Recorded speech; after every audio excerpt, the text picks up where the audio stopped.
launches plastered on his bedroom wall, and this flight will fulfill a lifelong dream of becoming an astronaut. This dream was made possible by Whatnot, the largest live stream shopping platform in North America and Europe. Austin actually won his seat as part of the Whatnot to the Moon giveaway, and having only ever won a Britney Spears shirt from a radio show, I'm a little bit jealous here of Austin. What a giveaway.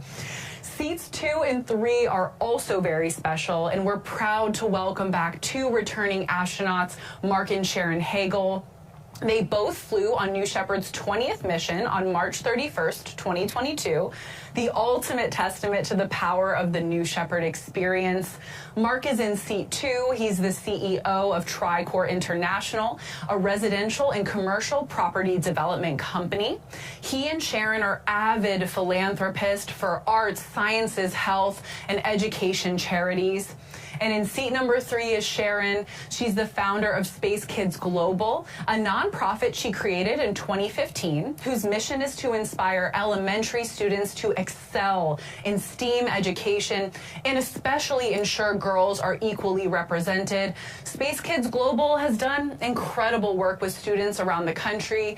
They work to send student science projects to the ISS. They developed an amazing partnership with the Girl Scouts. They participate in Club for the Future. So much. To date, Space Kids Global has reached nearly 900,000 students. Welcome back, Mark and Sharon. Incredible. In seat number 4, we have Hank Wolfond. Hank is chairman and CEO of Bayshore Capital in Toronto. Hank has been a pilot for almost 50 years and has dreamed of reaching space since he was a child, watching that historic Apollo moon landing. He holds numerous aviation licenses, including an airline transport pilot's license for fixed-wing aircrafts and a commercial pilot's license for helicopters. He moonlights as a professional pilot on charter, medevac, and organ retrieval flights. To quote Hank, "What I love about aviation is the challenge to improve my skills to fly a more perfect flight.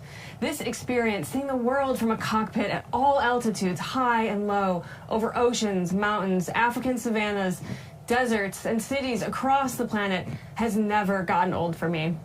Well, Hank, we'd say this flight today might give you the most beautiful perspective of our planet. I might be biased a little bit, though. Next up, in seat 5, we have founder and entrepreneur J.D. Russell. J.D. grew up in a military family at Davis-Monthan Air Force Base in Tucson, Arizona. Before starting his entrepreneurial career, J.D. served as a federal law enforcement warden to protect fish and wildlife. He founded the Victoria's Secret Russell Foundation to honor the memory of his deceased daughter. The foundation is dedicated to supporting children's education and assistance to families of first responders, and it's a proud partner with Dolly Parton's Imagination Library to bring the love of reading to children by gifting books free of charge. Such a noble mission. And last but not least, in seat number 6, we have Emily Calandrelli, known as the Space Gal to her millions of followers on social media. Emily is an MIT-trained engineer, an Emmy-nominated TV host, and if that's not enough, also a New York Times best-selling author. Everything Emily does is focused on inspiring young people, particularly young girls. She wants them to see themselves in STEM. In addition to authoring children's books, she's also the host of 3 educational TV shows: Exploration Outer Space on Fox stations, Emily's Wonder Lab on Netflix, and Emily's Science Lab, which airs on YouTube. We'll share more of Emily's incredible story a little later in the show. For now, Emily, the Space Gal, what an honor to welcome you on board today. Another incredible crew. These folks have dreamed of going to space for a long, long time, and now they're about to realize that dream. Wow. And the Hagels, welcome back. Welcome back. Another chance to go to space. With that, let's check out New Shepard on the pad. We're about T-minus 15 minutes.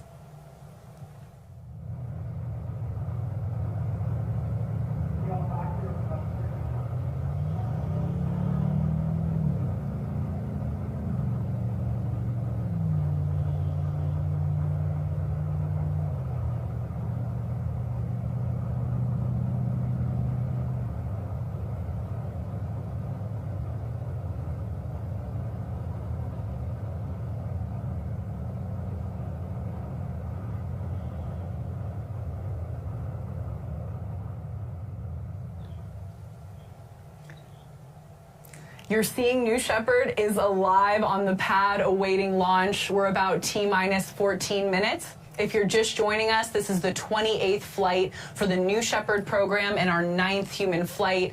Now, just like we've done on past missions, today's crew made their own postcards to fly to space on behalf of Club for the Future, Blue Origin's nonprofit.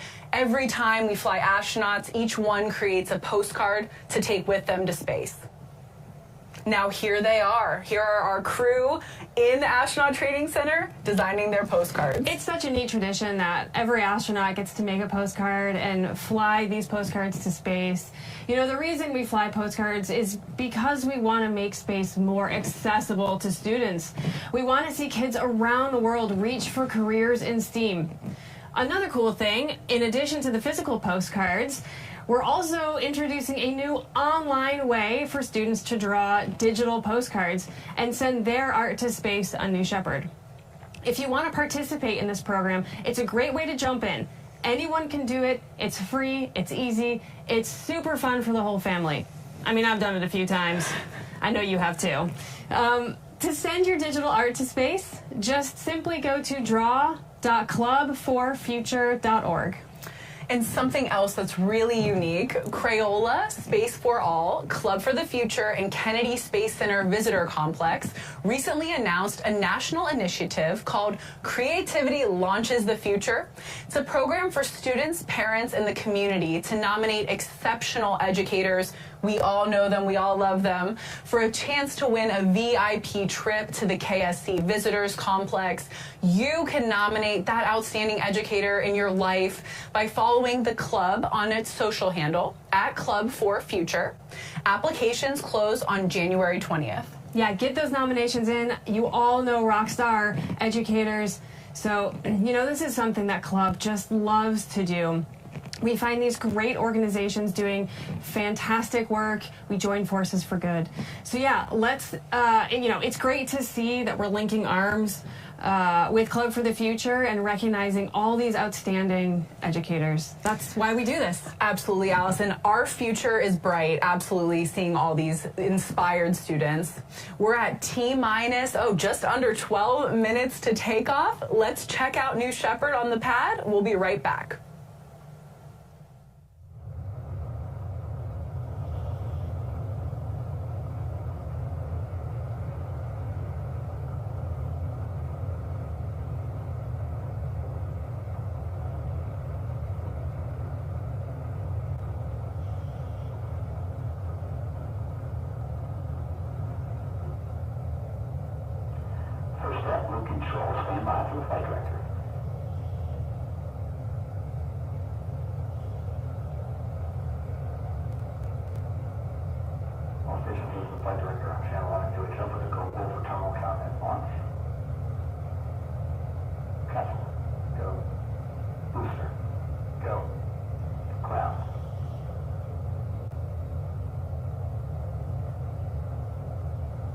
Go.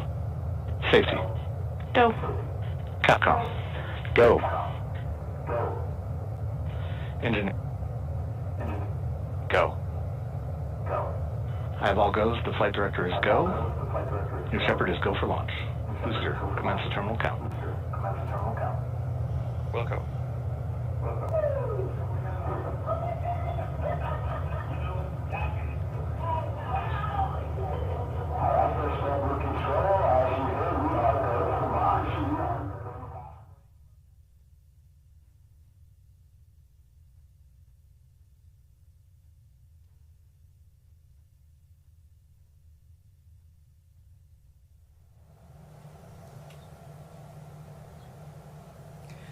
What we all just heard was an amazing go, no go poll to confirm that the NS-28 mission is a go for launch today. We're just under 10 minutes until takeoff. It's getting exciting here. Let's take a moment and talk about the flight and the flight profile of New Shepard. It's what we call a suborbital flight program, and it's a very unique and special flight profile. And Alice, you know a lot about this. Tell us about it. Yeah, the suborbital flight is a fantastic way to experience space since it's so accessible. No longer do you need to spend years training to be a professional astronaut to go to space. Suborbital flight really opens up to everyone. It's a simple parabolic flight, straight up and straight back down flight path that spans about 15 minutes total. So it's very accessible for everyday people and to smaller organizations that want to send experiments with technology at a smaller scale than, let's say, sending things to the International Space Station. You know, those researchers can get their results back that same day they launch into space. It's so cool to be able to hand those payloads back hours after they went to space. It is, and one of the missions that Alice and I got to be together in West Texas was a research flight, and just the joy of those researchers getting their experiments back minutes later was, I'll remember that forever. The new Shepard rocket has a vertical takeoff, vertical landing architecture. It contrasts with New Glenn, which will launch very soon from our Cape Canaveral site. New Glenn is our orbital rocket that will deliver just about anything to low Earth orbit, to lunar orbit, and even deeper into the solar system. Together, these launch systems, New Shepard and New Glenn, cover the gamut of needs for all kinds of space customers. So let's dive in a little deeper on that New Shepard suborbital flight profile. 7, 6. New Shepard's mission begins when the countdown clock reaches 0. 2, 1. 0. At this point, the engine will start and the rocket will lift off of the pad.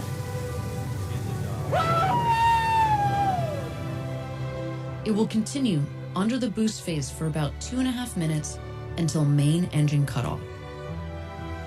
20 seconds later, the crew capsule will separate from the booster and the astronauts will unharness and enjoy 0G. The crew capsule will continue past the Kármán line to an ultimate apogee of 350,000 feet, or 100 kilometers. The booster will autonomously land on the landing pad, ready to be prepped for its next flight. Around 3.5 minutes after separation, the crew capsule will begin to re-enter Earth's atmosphere. Parachutes will deploy around an altitude of 7,000 feet, or 2,100 meters, providing a nice, slow descent back to Earth.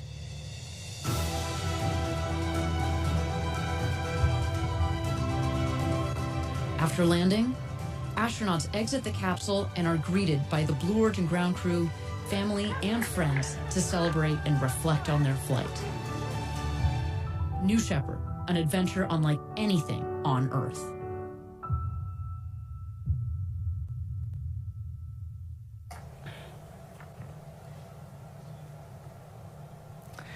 All right.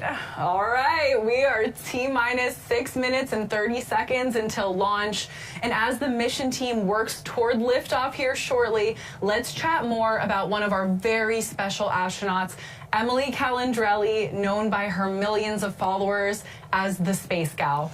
Emily is all about inspiring young people, especially young girls, to see themselves in the world of STEAM. She's authored not 1, not 2, but 9 children's books and is the host and executive producer of the Emmy-winning show Exploration Outer Space. Since 2014, the show has been taking us on these awesome trips through space, showing off some really cool missions and the latest advancements in science. And as Emily checks out space agencies, private space companies, and universities, I mean, come on, how cool of a show. It's so cool. Emily is amazing. And actually, on my flight over here for the webcast, literally the person in the seat next to me didn't know them. They were a stranger. They were watching Emily Calandrelli videos, inspiring the next generation. Oh my goodness. It was so timely. Emily is also the co-creator and host of Emily's Wonder Lab on Netflix, where she makes science fun and accessible for families through engaging STEAM-focused experiments, just like the one you're seeing on your screen. Most recently, Emily's launched a new YouTube series, Emily's Science Lab. In this show, she continues her mission of making science hands-on, fun, accessible, teaching families how to conduct all these popular experiments from her books right at home.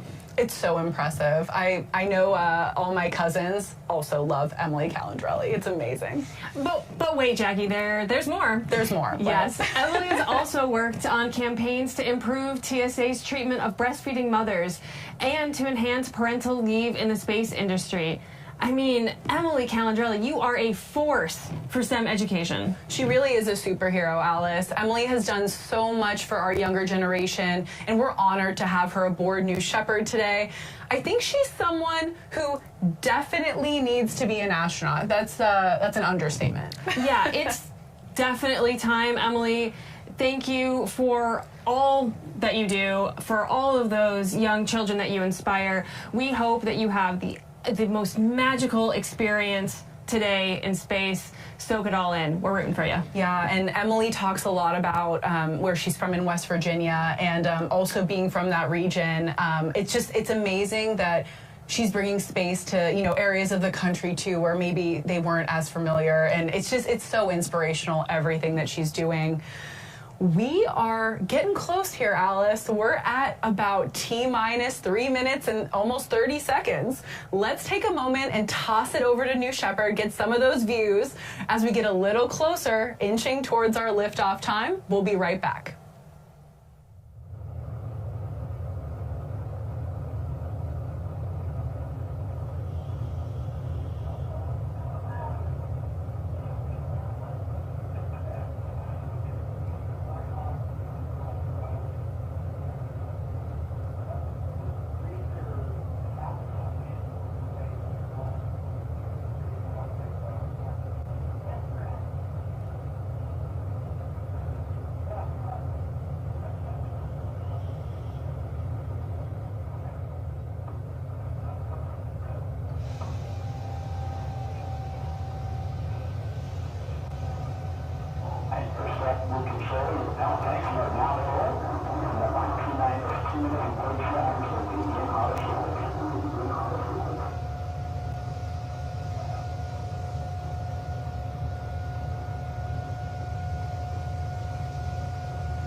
Welcome back. We're just under 3 minutes to launch. We have heard there are some frame rate issues with the YouTube feed. So if you're experiencing that, please head over to blueorigin.com/live.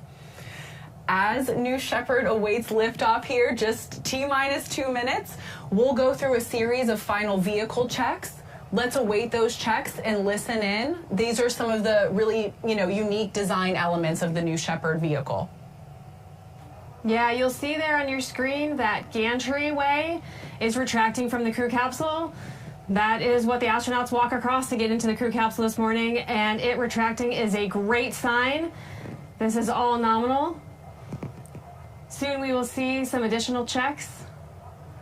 Let's stand by and take a look.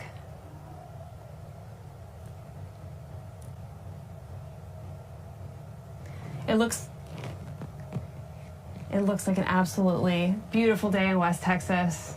Here we go with the aft fin checks. Those fins are at the base of the rocket. They help to steer the vehicle upon ascent and descent. Them wiggling here is totally normal. We do this final check just a minute before launch.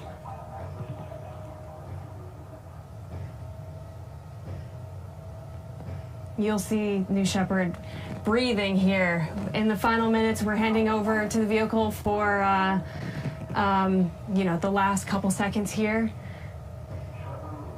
We'll see the engine nozzle gimbaling, perhaps. This is also a very nominal check. Make sure that we can maneuver the rocket up and down today. We're also keeping an eye on pressures and temperatures in that propellant tank. We need both of those in the green zone today for launch. We're at T-minus 30 seconds. Let's hand it off to mission control and launch this rocket.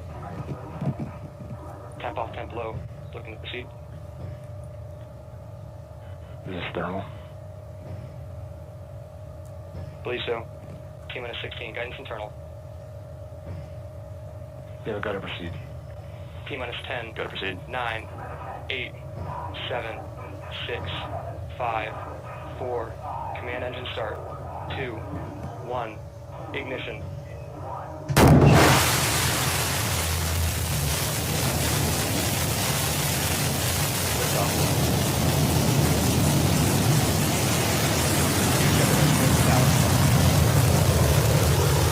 New Shepard has cleared the tower and is heading to space. Follow along with us on your screen. We have velocity picking up. We're gaining altitude as New Shepard pierces through the atmosphere. You see that BE-3 engine at 100% power level.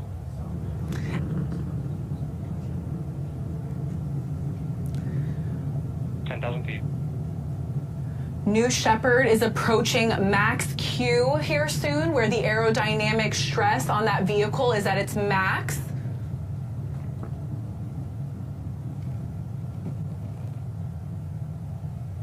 feet.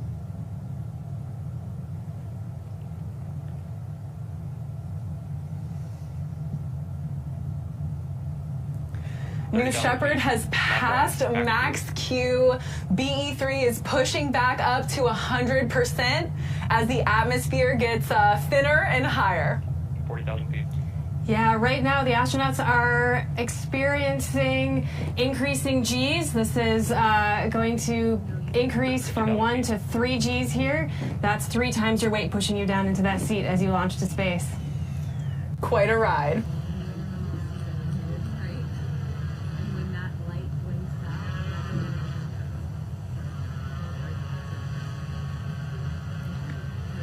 We're nearing 2 minutes of boost, about 2 minutes into our mission. So our next big milestone here is main engine cutoff, where that BE-3 engine will temporarily terminate. 2 minutes, negative MDF.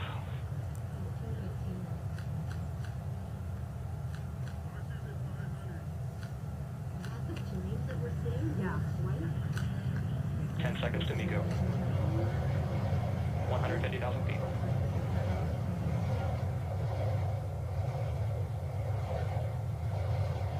MECO. There it is, that MECO, or main engine cutoff. Our vehicle is now coasting at 2,000 miles per hour.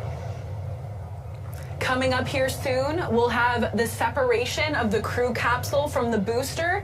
And what do we have there, Alice? On the bottom of our screen, we have our 0G indicator. 250,000 feet.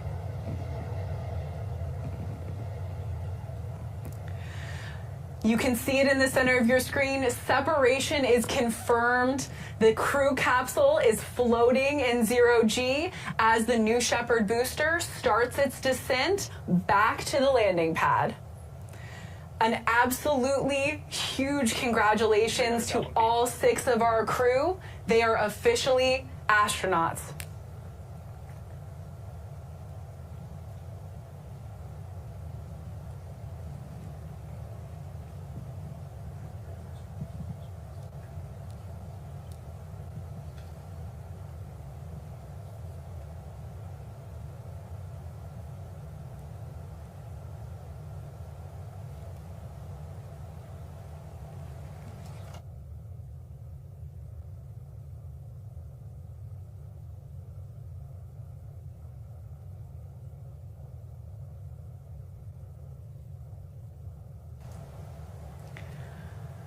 Wow, I cannot imagine what our 6 astronauts are experiencing. They're seeing the curvature of the Earth from space, maybe doing a backflip or 2. You know, I can't confirm that right now, but that maybe is what I would be doing.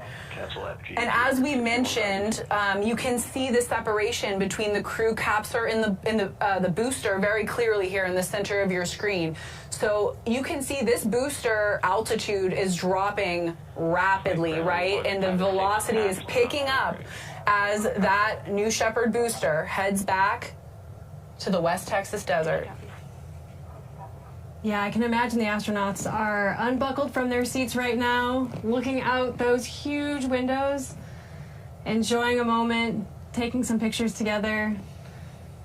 The crew usually has something choreographed before the flight, so they know what they're doing up there, and I'm sure it's just a phenomenal moment they're all having together.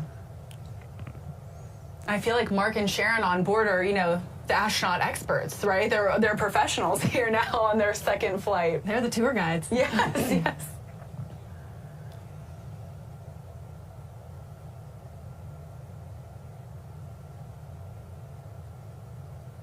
We can really see that booster coming back down now. We're at just around 260,000 feet for that booster. Yeah, and Alice, that booster lands about 2 miles north of where it took off from on our landing pad. At about 5.5 minutes here into the mission, the booster screaming back down to Earth and our astronauts enjoying 0G. So far today, we're seeing a perfectly nominal flight.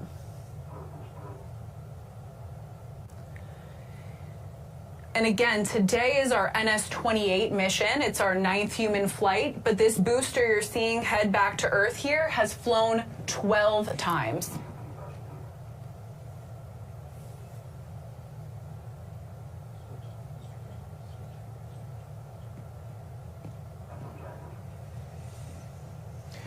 You see that booster altitude is at about 80,000 feet.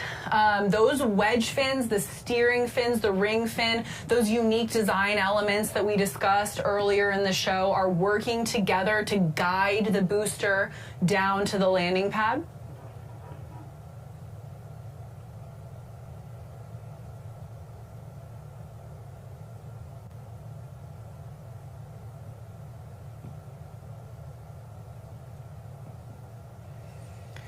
Soon here we'll hear that sonic boom. There go the brakes. Our speed will start pretty rapidly decreasing here. Standing by for that BE-3 engine relight.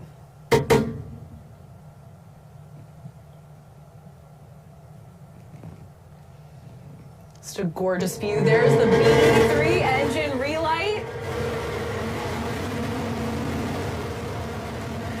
The landing legs deployed, the West Texas dust in the air.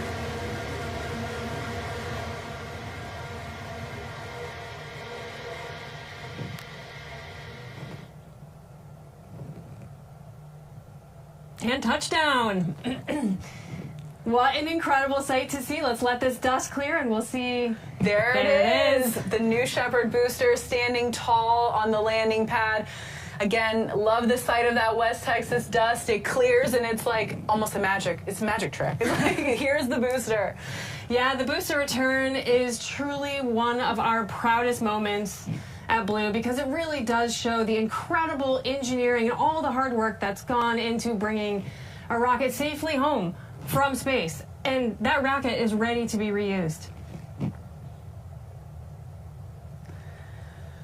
Again, you know, like you said, Alice, the booster touchdown is, of course, one of the proudest moments. It's, you know, an amazing feat of engineering, but our show and our mission are not over. As we mentioned before, you know, the shape of that crew capsule causes it to descend significantly slower, of course, than the booster here. So our astronauts at this point are buckled into their seats. They're headed back down, and we'll check in with them shortly.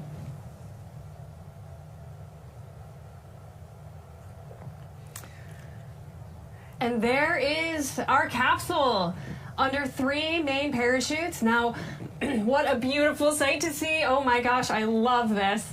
Now, while those parachutes are essential in providing a gentle touchdown for that crew capsule, it's also outfitted with a retro thrust system. That's going to be at the base of the crew capsule. You'll see that fire here shortly, just moments before touchdown. Yeah, and Alice, when that capsule is just about to land, it's only like 1 or 2 miles per hour. So, you know, the combination of the 3 main parachutes with that retro thrust system you just explained really bring it down for this nice, soft touchdown. And at this point, right, our astronauts, they had, you know, time and space. They flew on a rocket, and now they're coasting back to Earth, back to that West Texas desert, to their awaiting friends and family here shortly. Yeah, they're probably just starting to take some deep breaths here. Yes. We can see the beautiful view here of the capsule descending with the mountains in the background. We're just a few hundred feet from touchdown. What a beautiful flight today. You'll see our velocity there, Jackie, is just around 16 miles an hour. That will, like you said, decrease to just 1 or 2 miles an hour. Let's take a look. Watch for that cloud of dust. There it is. Our crew capsule is safely on the ground. A big touchdown moment there. Incredible sight to see. And, you know, now that our capsule is on the ground and our parachutes are there, it's time for our recovery team to drive out as a convoy to the crew capsule. They're going to do a few things before we have the crew step out. They're going to safe the vehicle. We'll have crew member 7 walk around and get some big thumbs up and smiles from all the astronauts. And then shortly we'll see a hatch opening. So let's stay tuned. Yeah, and Alice, I know you've actually driven these recovery vehicles out, racing out toward the desert to see the astronauts. What's that like? I hope to be a passenger in that car with you one day. It's a thrill. Oh my gosh, it's incredible to get out there and be in such a remote place and have such a cool and futuristic piece of engineering sitting out there waiting for us to let the 6 astronauts out. Love that contrast. And while we wait on our recovery crew to come out here, safe the vehicle, open the hatch, we have a very special guest joining us, one of our former New Shepard astronauts, someone who has experienced that very flight profile firsthand, Carson Kitchen, the youngest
flight. What would you say was your favorite moment? I know this is a tough one. You are right. It's definitely tough to pinpoint. I would say a moment I remember quite vividly is right before making operation when the sky starts to darken and time seems to start slowing down and everything gets a little quieter. That's when the whole experience became very real and very visceral for me, realizing that, okay, I'm actually going to space right now, that this is a process of happening and that this incredible dream of mine was coming true. It's truly unforgettable. Obviously, looking back at our bright fluorescent beating heart of Earth is surreal as well. Carson, your words are poetry. That's absolutely beautiful. Thank you for that description. Seriously.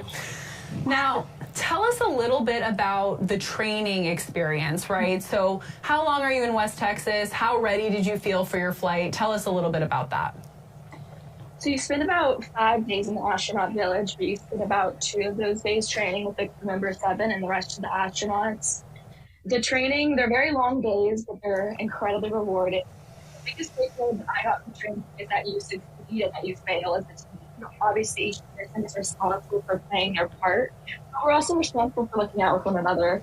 And training is about preparing for mission success, but at the core, it's about working as a team. Well, I hope to someday go through that astronaut training experience. Now, we often hear that crews on New Shepard become very tight-knit. Can you tell us I'm so sorry, coughing. Can you tell us a little bit about that? Yeah, so since we do work during training, we become very close, very closely. we all have this shared bond of wanting to go to space, so we can kind of skip past the small talk and dive deep into our own personal lives kind of quickly. And going to space is such a deeply personal and unique experience, but sharing it with your crew creates this almost indescribable bond. The rarity of such a journey, and witnessing firsthand how vulnerable it is for each of us, transforms each of us, kind of forges this unbreakable connection, almost family. So my crew and I, we still stay in touch. We share updates on all the exciting things that happen in our lives, and I'm sure that will play an important role in others' lives for quite a long time. Well, Carson, I have a very important question for you because I can't imagine what it's like. What was it like going to space, being the youngest woman ever to cross the Kármán line, and then you had to go back to school? Can you tell us what that was like? Okay, so going back to school was definitely a transition, I believe. I remember taking a test after going to space and being like, this is so stupid. I could not believe I'm going to take the test.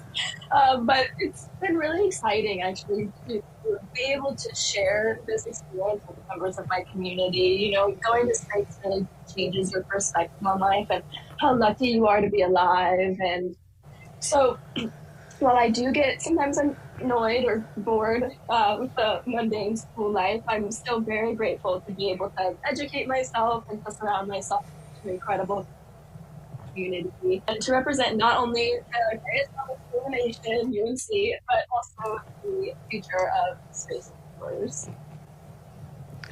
And now you told me a little bit about how you started a club at school, and I know you've mentioned your exciting nonprofit. Can you tell us about that? It's so special that you're giving back to inspiring this next generation, especially young girls.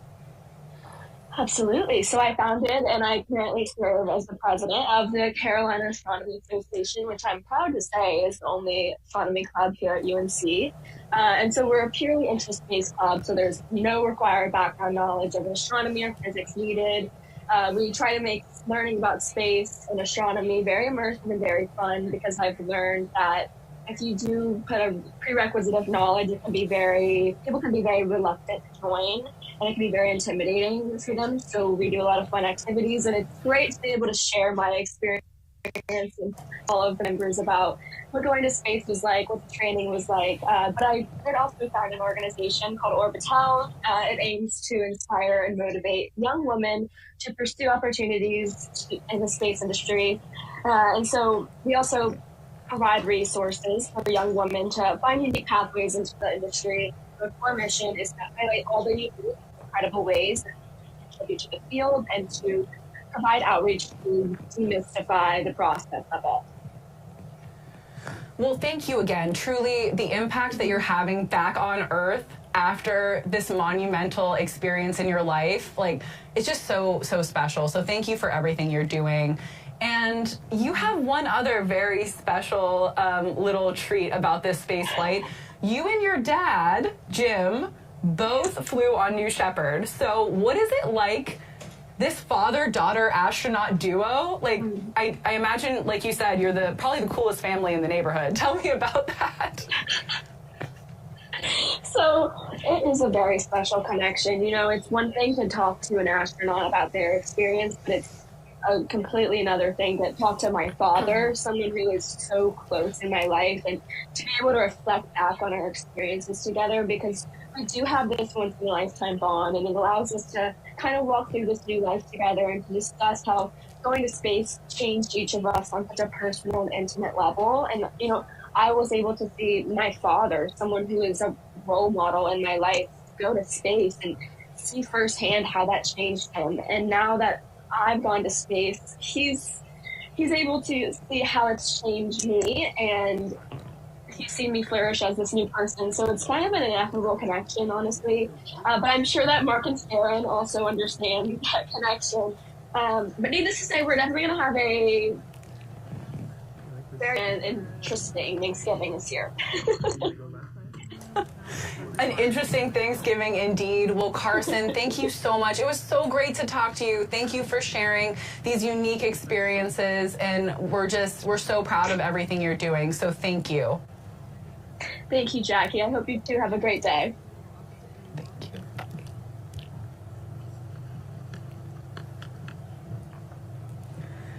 So Alice, the stairs are out.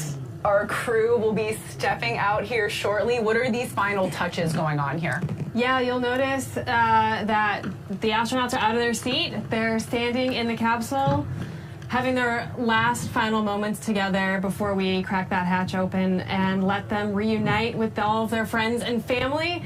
What you're not seeing behind the camera are all of those friends and families lined up, waiting to give hugs and kisses and maybe a few tears to their loved ones. Right there, you'll see CM7, crew member 7, Sarah Knight, making sure the stairs don't wiggle too much. We wouldn't want that. That's a good test there, Sarah. That was a great test. Looks pretty stable.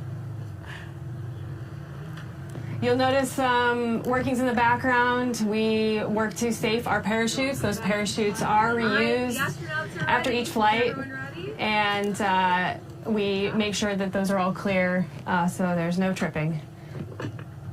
And it looks like we're about to open the hatch. Let's stay tuned. Welcome back to Earth. All right, come on out. Some thunderous applause is always a good sign.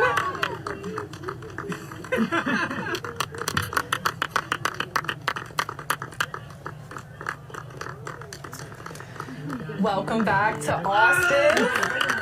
Welcome back again to Mark. Oh, that's a pretty unique flag. A second spaceflight flag is a small and elite group.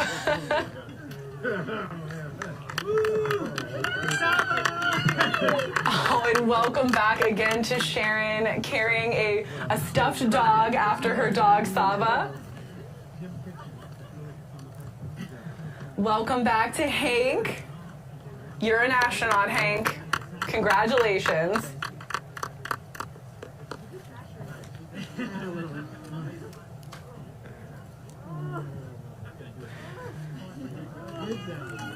Welcome back to JD, astronaut JD Russell.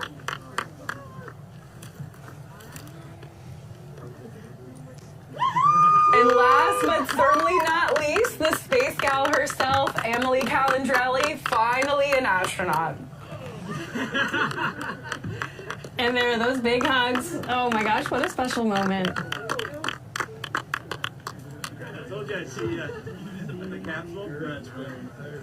Twice. And no, that's right. Man, that was like so smooth, it was scary. Congratulations. Okay, that was a good hit. Twice. I heard it. Twice. Don't worry, the spacecraft is okay. You guys, congratulations. Thank you. What a moment for everyone there. Way to go. Celebrating. They just got back from space, and quite frankly, they probably don't have much to say. Those moments will make you speechless. It will take a while, I think, for those astronauts to soak in what just happened. And I think one really special thing we heard about all these astronauts is that they are so philanthropic, they inspire the next generation, and I'm sure that this experience they're going to give back and share. I was like counting down to Miko. I was like, let us get to Miko. Come on. When we got to Miko, I was like, boom, I'm not scared anymore. That kick in your pants from separation is wild. It is wild. I had to tell my brain, like, this is normal, this is expected, it's supposed to be a kick in the pants.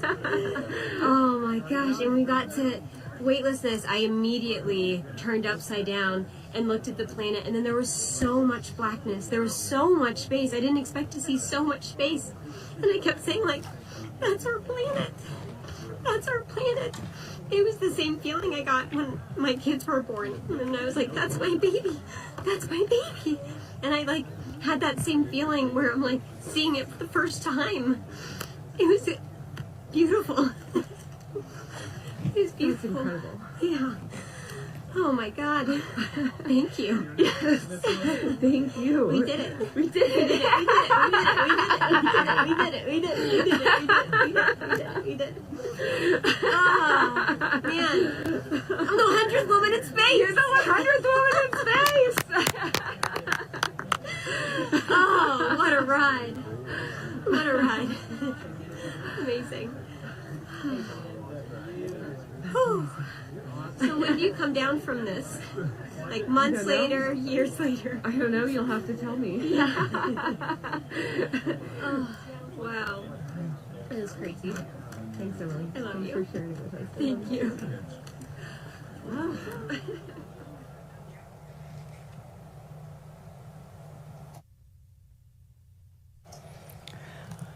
Well, if that doesn't inspire you, I don't know what will. That raw, emotional, incredible, experience that Emily just shared. It's so touching. Beyond Let's anything tune in. I expected before, and it's perspective that adds to the mission that I'm on to combat hate and anti-Semitism, and seeing the world from up that high, where you don't see the borders, you don't see the divisions, you don't see all of the lines that divide us, where we hate each other. We're all one people. We're on this very fragile, small planet. It's amazing. You can see the Pacific. You can see the Gulf of Mexico. It's like just incredible. I'm so grateful to you, Sarah, for all of the training that you provided, and it almost worked perfectly. I didn't quite get my crotch belt done up on the way down, but Phil, thank you. Honored to have I don't know. you. It'll take me a while to process this. I thought about my kids and my whole family. I was trying to deliver a message in the middle of space, and it's just so much going on in my head. But We're so proud. I can't wait to go again. Yeah, there you go. There you go. Follow the Hagels. Yeah. She's coming with me next time. We're gonna do the Hagel thing. There we go. You got to think somebody's got to take it up with the Hagels. You may want to go in third. Carry on the tradition. Hank's words about, seeing that we're all in this together. It's one Earth, we're all on together. That view from space, that overview effect. Hearing Hank's, again, these emotional, these raw reactions is so special. Yeah, it's getting me emotional, quite frankly.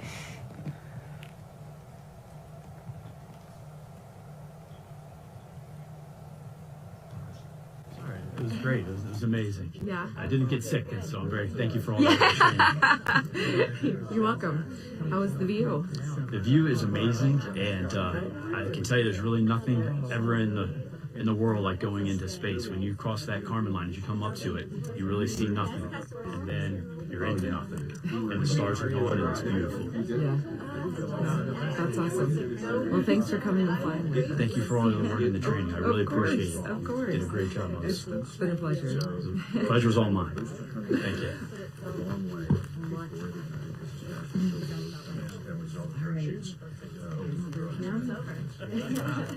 Hi, friends.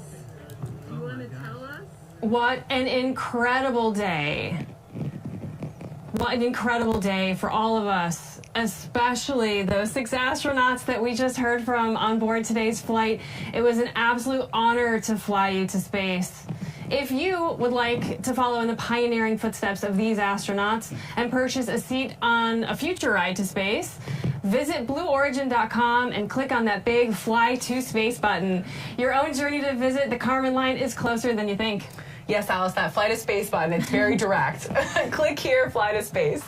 And if you'd like to purchase a mission patch or other swag to commemorate today's launch, head to the Blue Origin shop for patches, shirts. It's getting cold. You see a hat there. There's so much more. And in the center there's that patch for today's flight, which is what our astronauts wore on their flight suits, and it has a very special meaning behind it. The color pink and the girl in the signature pink overalls represents Emily Calandrelli. The center line in the 2 represents Sharon and Mark's second flight on New Shepard. You saw Mark come out of the capsule holding his 2 sign. The stars represent Austin Literal's vision for people among the stars.